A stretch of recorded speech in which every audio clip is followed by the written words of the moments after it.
It's PastCast Weekly, November 17th to 23. Here's the world, trying its very best to stay dramatic. November 21st, Gaza. The UN passed Resolution 2803, and suddenly the US became the new administrator of Gaza. Trump's 20-point plan puts Washington in charge, Israel kept bombing anyway, and the whole region is now asking, is this peace or just peace-shaped paperwork? November 22nd, G20 and Ukraine. At the Johannesburg G20, Trump's Ukraine peace proposal landed, and landed badly. Europe rejected it, Ukraine rejected it louder, and Russia smiled suspiciously. If diplomacy were group work, this would be the moment everyone quits the WhatsApp chat. November 22nd, 23, Africa's first G20. Historic moment, Africa hosted its first ever G20 in Johannesburg, with one very loud empty chair. The United States boycotted the summit. Leaders talked about fairer finance, climate money, and development reform, but most went home with the same debts, same climate risks, and one extra headache: how to fix the world without Washington in the room.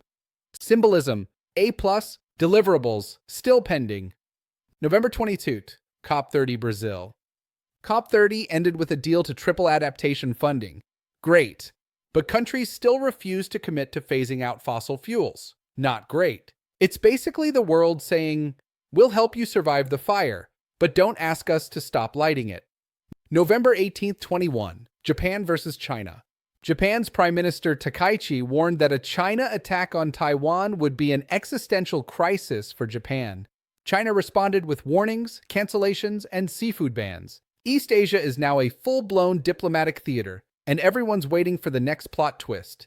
If the Japan-China shouting match over Taiwan caught your attention, wait till you see the full PastCast deep dive. Sanae Takaichi versus China, the Taiwan speech that reopened 80 years of history. One speech. China reacted instantly, and Asia's oldest rivalry woke up again.